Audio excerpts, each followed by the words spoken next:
Dads, they hold a special place in our hearts. Some fathers are great, some not so much. And we're not talking about just not coming home from buying a gallon of milk. These dads are the worst. Thomas Boleyn and John List, two of the worst fathers in history. Let's dig into this.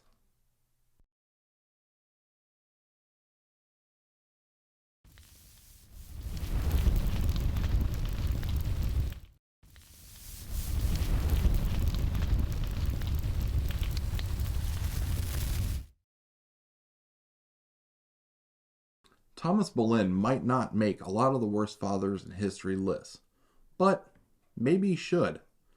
Born around 1477 to a noble family in Norfolk, England, he would be the father of Mary, George, and Anne Boleyn, and the grandfather of Queen Elizabeth I. Ruthless, cunning, and power-hungry, he would throw his children to the wolves to gain power, and do it again to save his own skin. Thomas married Elizabeth Howard of the powerful Howard family. They had extremely high ambitions for their children, providing an excellent education for them. Both Boleyn daughters would be sent to France to be ladies-in-waiting to Henry VIII's sister Mary, who was queen for a short time during her marriage to Louis XII. Louis died a short time after the wedding, but the Boleyn girls stayed at the French court, where Mary had a short affair with the new king, Francis I, before she returned to England, with a tattered reputation. Anne remained in France. Meanwhile, Thomas Boleyn was continuing his court career, gaining power and influence. Sometime around 1521, Henry VIII had an affair with Mary Boleyn. Thomas Boleyn may have facilitated the affair. It does not seem to have been anything serious and may not have lasted very long, but it did show the Boleyn family the power attached to being a king's mistress. So when Anne caught the king's eye in 1525 or so, Thomas may have pressured Anne to gain more from the king than Mary had. And it seems the more Henry VIII wanted Anne, the more power and influence Thomas Boleyn and his son George received from him. And then the ultimate prize seemed to be within reach. Anne could be Queen of England. Henry VIII's marriage was in trouble. He needed a male heir, and he wanted Thomas Boleyn's daughter. Anne played a dangerous game of cat and mouse with Henry for 7 long years, which resulted in the Reformation of the Church, the divorce of Henry VIII and Catherine of Aragon, and Anne's secret marriage to Henry on 14 November 1532. She was already pregnant with Elizabeth I by this time. Thomas Boleyn and the rest of the Boleyn family continued to reap the benefits of Anne's position. Less than 3 years later, it all came crashing down. Anne had had at least 3 miscarriages after Elizabeth was born, and Henry decided she would not be able to produce the heir he needed. She was a smart, but she was also greedy, jealous, and difficult to get along with. And Henry was no longer obsessed with Anne. He wanted a new life, and an heir. Anne's uncle, the powerful Duke of Norfolk, and her father Thomas Boleyn were appointed to a secret commission investigating accusations against her. Thomas Boleyn did nothing to save his son and daughter. She was ultimately accused of high treason. The charges against her including seducing 5 men and committing 20 acts of adultery, plotting to kill the king, and committing incest with her brother. Her uncle, the Duke of Norfolk, presided over the trial of the 4 accused men on May 12, 1536. 3 days later, Anne and her brother George were tried separately in the Tower of London and found guilty. Again, their father did nothing. George Boleyn was beheaded on May 17, 1536. Anne was beheaded on the Tower Green on May 19th. Thomas Boleyn did nothing to save them. Maybe he believed that the accusations.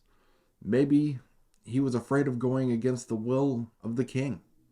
Maybe he was trying to protect his own position. Whatever the reasons, things did not go well for Thomas after his children died. He was forced to leave the court in disgrace and never return. He died just 3 years later. Many historians believe Anne Boleyn was innocent of all of the charges against her. And if Anne was innocent of the incest charges, George had to be innocent of those charges too. And the powerful and influential father that had supported and possibly planned their rise could not or would not do anything when they fell. John List was born September 17th, 1925 in Michigan. He was a devout Lutheran and had taught Sunday school. He enlisted in the Army in 1943, went to college after leaving the military. He was recalled to active duty in the Army in 1950 during the Korean War. About this time, he met Helen Taylor, a war widow with a young daughter named Brenda. John and Helen were married on December of 1951, and his second tour of duty ended in 1952. From 1952 until 1959, the List family lived in Michigan. 3 children were born during these years. Helen, unfortunately, became an alcoholic and had a case of syphilis, which eventually made her extremely unstable mentally.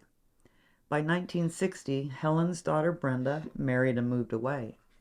The rest of the family moved to Rochester, New York, and then to Jersey City, New Jersey in 1965, where John worked as vice president of a bank.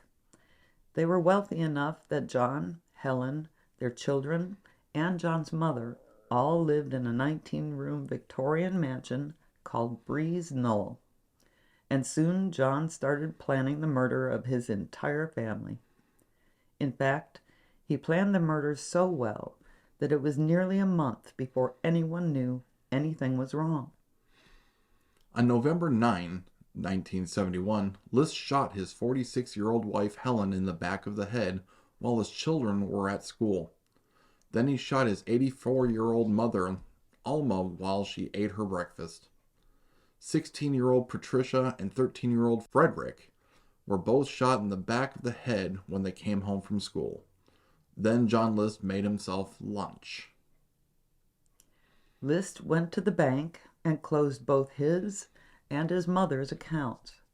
Then he drove to the high school to watch his 15-year-old son, John Frederick, play soccer. After the game, they returned home.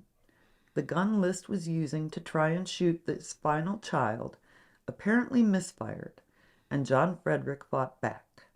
List shot his son repeatedly.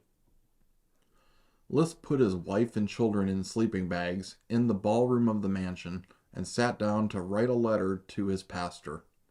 He said in the letter that the world was too evil and he killed his family to save their souls. He then turned on a religious radio station, cleaned up the house, turned on the lights, destroyed or took all the photos of himself, and left. John List had planned everything well. He had already made excuses at the kids' schools and their jobs that they would be away for a few weeks, and stopped all deliveries to the house.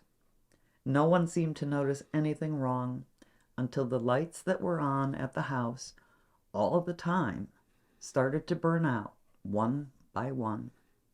Police entered the house on December 7th and found the family dead.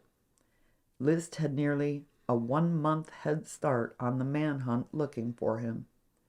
The family car was found at JFK Airport in New York, but there were no records of List buying a ticket. John List had disappeared. He disappeared for 18 years. During those years, he had lived in Denver under the name of Robert Bob Clark. He was an active member in the Lutheran Church, and in 1985 he married Dolores Miller. In 1988, the Clarks moved to Virginia, where Bob worked as an accountant. And in 1989, the television show America's Most Wanted did a story on the List murders. The show had a clay bust of what John List might look like at the time. It was an excellent representation. Less than 2 weeks after the show aired, List was arrested after a neighbor called in a tip. List would claim he was Bob Clark until a fingerprint from his military file and evidence from the crime scene confirmed his identity. At trial, John List started talking. Back in 1971, he had lost his job when the bank closed. Instead of telling his family, he acted just as he always had, dressed for work and leaving the house every day. He would look for jobs or sit at the train station all day until it was time to go home. Money started getting tight, so he started taking money from his mother's bank account to help keep the bills paid. He was embarrassed by his wife humiliating him with public outbursts and drinking to excess. He did not want his family on welfare, so he killed them, saying they would go to heaven and they would meet again one day. On April 12, 1990, John List was convicted of 5 counts of first-degree murder. He was given the maximum sentence of 5 consecutive life terms. John List died in prison from pneumonia in 2008. He was 82 years old. The most ironic part of the List story is this. The ballroom of Breeze Knoll, the house where the family lived, had a stained glass skylight. It was supposedly a signed Tiffany original worth more than $100,000 at the time of the murders. That would be about $700,000 today. Enough for the List family to have lived comfortably for quite some time. Well, there you have it.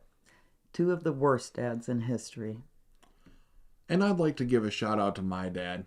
I'm very fortunate to have what I would say one of the best fathers in the world that anybody could ever ask for. MB.